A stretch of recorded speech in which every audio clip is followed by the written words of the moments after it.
My stepfather doesn't want me to go to university because it would hurt his son, and my mother supports him. But now they want me to give back my own money. Where to start? I'm 20 years old and have cut off contact with my family, especially my mother. The others don't matter to me. Everything began 2 years ago when I got into a prestigious university. It was the happiest day of my life. I had worked tirelessly for years, sacrificing my sleep, social life, and even my mental health to ensure I had the grades and extracurriculars needed to get accepted. Getting into a top university wasn't just about prestige. It was about proving to myself that all my hard work was worth it. I was ecstatic, and when I told my mother, she was thrilled, dancing and hugging me. However, her husband and his son weren't thrilled. The family dynamic is a bit complicated. My father passed away when I was 12, and 3 years later, my mother remarried this guy. Let's call him John. He always wanted me to call him Dad, but I just couldn't. John never really liked me. He's the kind of person who thinks the world revolves around him, and his main priority has always been to make sure his son, Billy, didn't feel less in any way. Billy is a year older than me, but a complete slacker. Like his father, he didn't work, study, or have any future plans. He simply lived off our parents. I mostly kept my distance from them. I didn't care what he did with his life until John started playing dirty to keep me from achieving my dreams, and that's when the conflict began.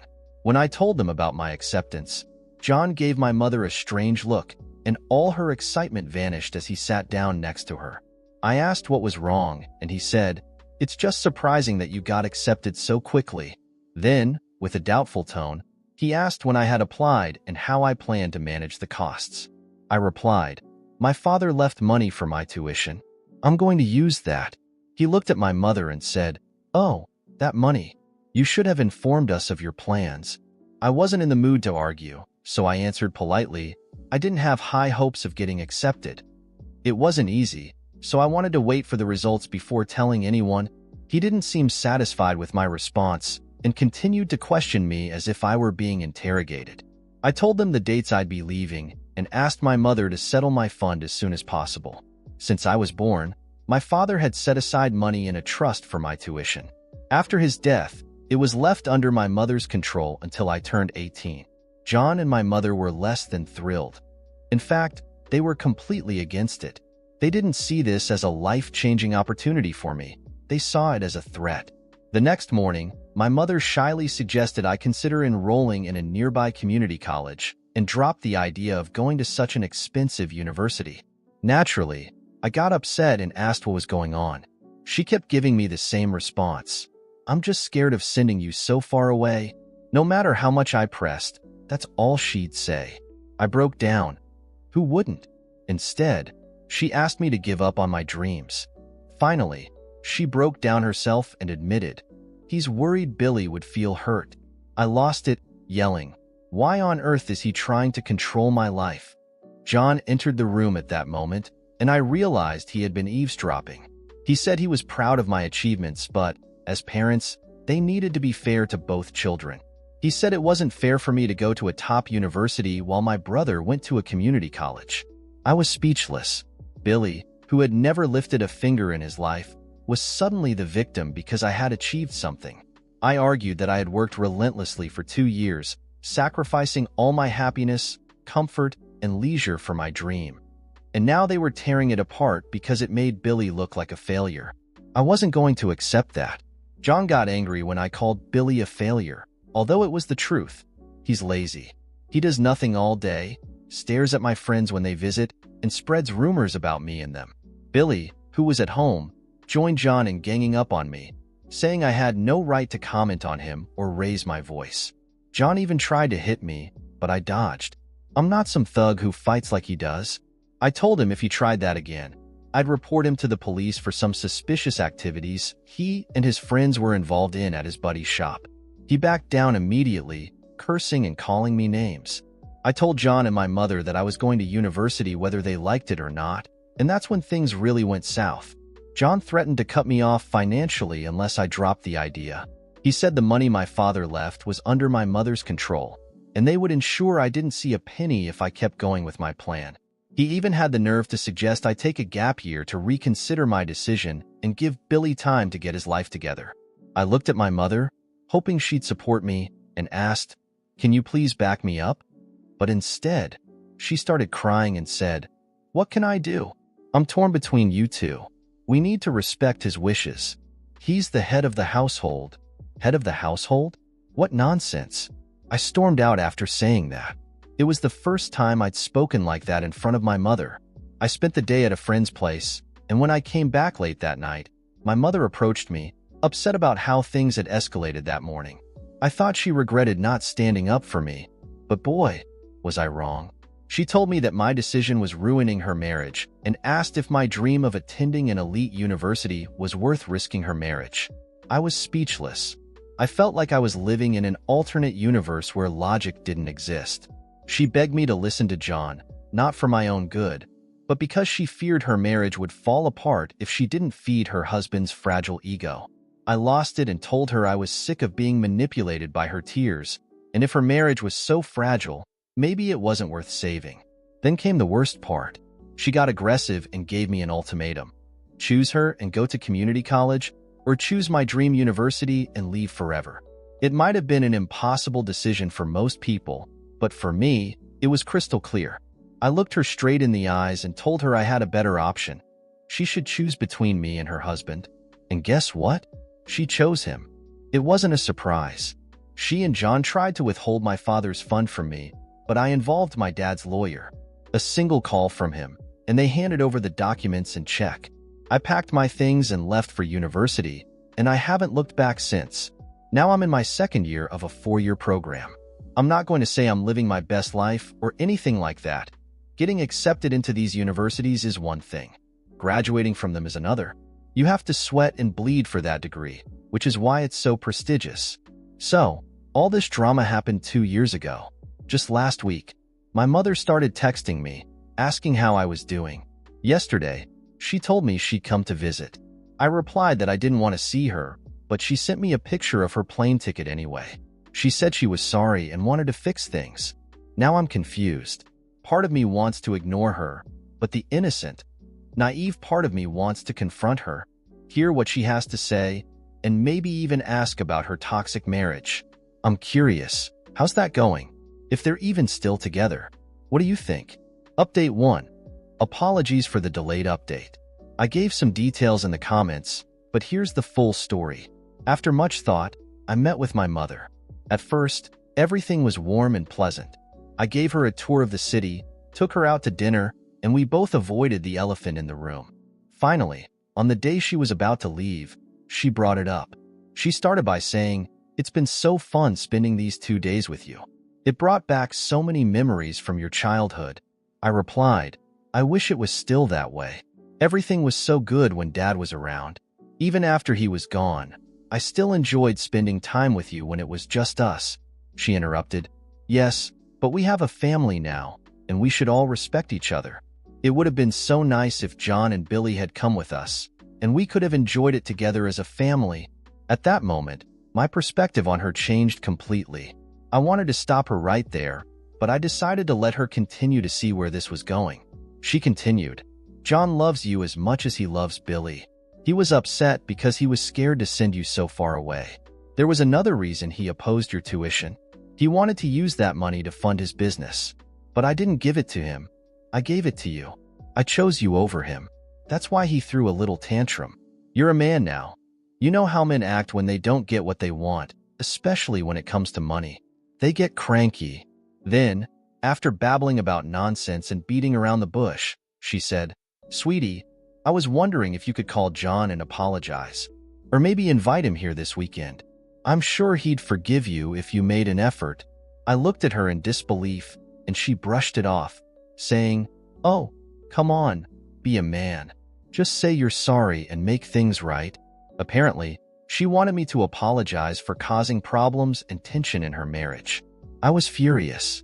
She wasn't just asking me to apologize for something I had every right to do, pursuing a quality education, but also acting as if I were responsible for her husband's bad behavior. I told her outright, "I'm not apologizing to that jerk." She lost her temper and raised her voice, You've turned into a selfish brat. All you care about is yourself. You've caused problems in my marriage, and I'm the one who has to deal with the consequences of your stupid decision. My husband is suffering financially because I didn't invest in his business and gave the money to you instead, and now I have to deal with his tantrums. I only asked you to apologize and smooth things over. Is that too much to ask? I replied, hold on. You didn't do me a favor by giving me my money. That money was rightfully mine. Dad saved it for me, and it's in his will. You either need some guts or get a divorce if your husband is making your life so miserable. If you're in trouble as you claim, it's because you chose a terrible man as a partner. She grabbed her bag and left. I was supposed to take her to the airport, but after that argument, I didn't want any more contact with her. She probably took a taxi or a bus. I don't know, and I don't care. That's it. I plan to continue having no contact with them, just as I've done for the past 2 years. End of family drama. Now, back to working my butt off for my degree. Update 2. It's been a while, 2 years, to be exact. I'm not sure if the people who read my earlier posts are still here, but I'm posting this update anyway. As I said, I didn't keep in touch with my mother or anyone else. However, a few months later, my mother started reaching out again. She'd send regular messages asking about me, birthday and Christmas cards, voicemails, and calls. I usually didn't respond to her calls or messages, though sometimes I'd reply with a quick thanks for her well wishes. I even told her twice to stop bothering me, that I didn't want a mother who couldn't be there for me during hard times. But she kept at it, as if she was performing some sort of ritual. I stopped caring. I made my life at university, and now I'm about to graduate and earn my bachelor's degree. The good news is I've already secured a job. I got an amazing offer through my university internship. I can't say the company's name, but it's a major one. That's the advantage of attending a prestigious university. It opens a lot of doors. I'm on my way to building a good future for myself. But, as always, my mother isn't far off, trying to inject her drama into my life. As my graduation day approaches, my mother has been bombarding my phone, asking for an invitation. Apparently, she and John want to attend my graduation to celebrate my success, in her words. I told her flat out, no, there was no way I'd let the people who actively tried to sabotage my education show up and pretend they'd supported me all along. They don't deserve to share in my success after doing everything possible to prevent it.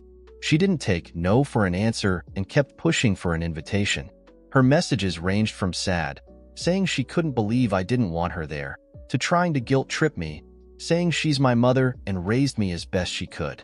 But I didn't buy any of it.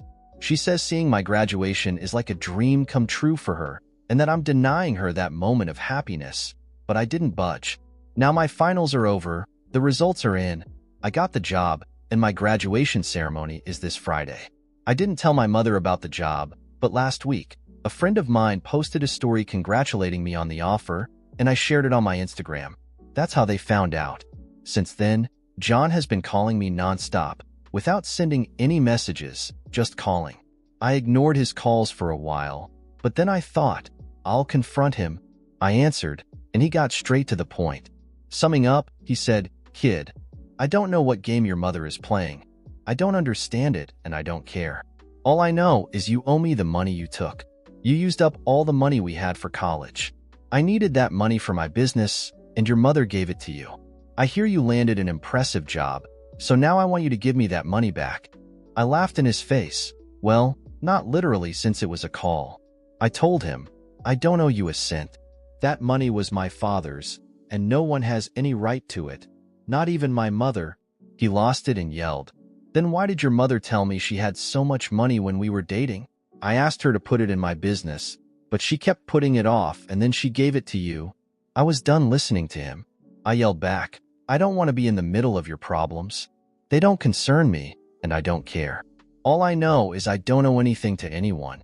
That money was rightfully mine, saved by my dad, and it's in his will." He started cursing my mother and said, "I have no idea what that woman's plotting. She's been telling me she's been spoiling you and wants to attend your stupid day to get her money back. But my patience is wearing thin. I don't want to waste my time at your event. All I want is the money." That revelation hit me like a punch in the gut.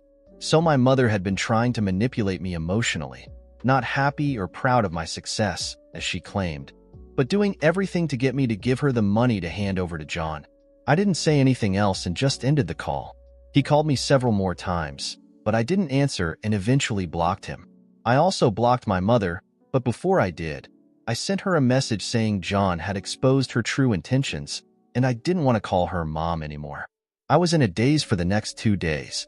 I know my mother is submissive and can't stand up to John or Billy for their nonsense, but I didn't know she was so manipulative that she'd go behind my back and try to deceive me for money. I'm glad I didn't fall for her act all this time. Update 3. Sorry for not updating as often. It's been difficult with everything going on in my life now. Work has been hectic, and nothing significant happened until recently that seemed worth an update. To give you an idea of the timeline, it's been 7 months since my last update, since the conversation with John and my last message to my mother. Everything had been quiet. I graduated, though none of my family was there to cheer me on, only my friends. I started my career, am financially stable, and am happy with the choices I made for myself. I thought the family drama was over for good, until my mother showed up at my office. She didn't know where I lived, but she found out where I worked and showed up there.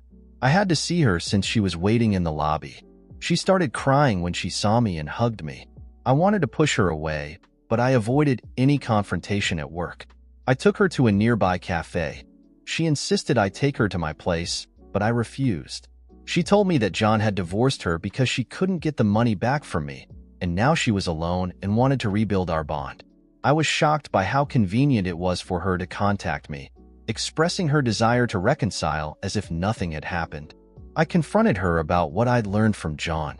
She said, "Sometimes people lie to save a relationship, but that doesn't mean I went behind your back. I never intended to give him your money. That's why I kept putting him off and eventually gave it to you, because it was yours." I lost my temper at her manipulations and asked why she had to lie to John then. She replied, "After your father passed, I've been alone. I needed a partner. I hoped you'd understand this now that you're a grown man. Do you think he would have married me if I hadn't mentioned the money? Do you think he would have stayed if I told him I wouldn't give him the money? I did everything I could to keep the family together." I looked at her, wondering if this was the same woman who gave birth to me, raised me, and whom I once loved so much. I told her, "You did nothing for the family. There was no family. Our family ended the day you brought that freeloader into our lives. You did everything for yourself because you were afraid of being alone." She started crying, saying marrying John was the worst decision of her life, and that now that they were divorced, I should give her a chance. I reminded her of all the times she chose him over me. She didn't betray me just once. She did it repeatedly. When I needed her most, she sided with the man who tried to ruin my future. I told her I was done, that I no longer trusted her. She made her choice years ago, and now she has to live with it. I'm not responsible for her loneliness or poor choices. I have my own life to live, and I'm finally at peace. She said she came to see me with great hope and that her heart was now broken. I got up and said, "You reap what you sow." I returned to my office and told reception not to give my address or any details to anyone who came looking for me. I don't feel bad for cutting her off. She's my only family, but sometimes you have to make hard decisions to protect yourself. Update 4. This has been a quick update, but I felt I should post it because many of the questions I've been receiving are repetitive, and I'm tired of answering them individually. So I thought it would be better to post an update answering everything in one go, especially regarding my stepfather's business, as it has generated a lot of curiosity. So, to begin, my stepfather's, or rather my ex-stepfather's, business was pretty simple, but in my opinion, entirely unnecessary. It was a kind of birthday party planning service. In other words, if you wanted to throw a birthday party but didn't feel like planning it, he would handle everything for you. Sounds unnecessary? That's because it was. We weren't in a big city or a market where ordinary people needed such services. We didn't live somewhere with celebrities or people with tons of money, so few people were willing to hire someone just to organize a birthday party. The business was small because it was essentially a one-man operation. Sometimes his son, my stepbrother, would help, but not much. It wasn't profitable, which shouldn't surprise anyone. That's why he wanted my money. His idea was to expand the business, not just for birthdays but also for other events like small weddings, anniversaries, and such. He also wanted to buy equipment like lights, sound, and decor to offer full services. This is something I hadn't mentioned before, but now I can discuss it openly since he's no longer part of my life or family. Many of you have also asked about my stepbrother and his activities. Well, my stepbrother and his friends would hang out in a car workshop owned by one of them. The shop had a questionable reputation because not all the work they did was strictly legal. You know, things a legitimate shop wouldn't touch with a 10-foot pole. For some reason, my stepfather always hoped his son would leave that kind of lifestyle and get his act together, but I never saw him do anything about it. Occasionally, he'd work in the shop, but it wasn't stable, nor did he aspire to do something bigger.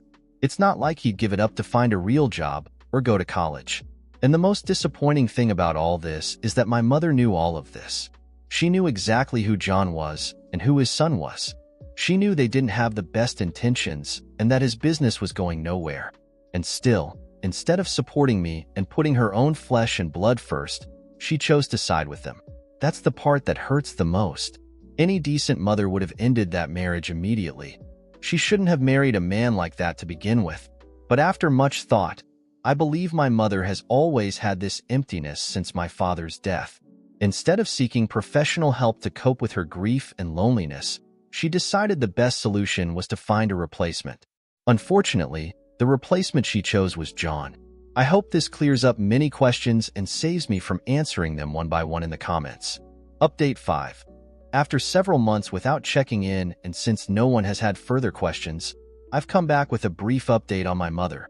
I haven't had contact with her all this time, but I've heard some things thanks to people who still live in my town. Apparently, my mother has found a new partner and, most surprisingly, or perhaps not so much, it's a friend of John's. I don't know him personally, nor do I know the nature of their relationship, but I hope it's not the same as the one she had with John, which was more about money than a real connection. However, knowing my mother and knowing this guy is a friend of John's, I don't have high expectations. Despite this, I have no intention of rekindling a relationship with my mother. My decision to cut ties remains firm, and I don't plan to meet this new man in her life. Plus, even if my mother decides to come back asking for money, we all know how that will end. She, you, and I all know she won't get anything from me. It seems my mother is stuck in her pattern of looking for someone to fill that emotional void she's had since my father died. And while I feel sorry for her, it's no longer my problem. I genuinely hope it's not that kind of relationship, but there's not much I can do to help her since it's not as if she ever listened to me anyway.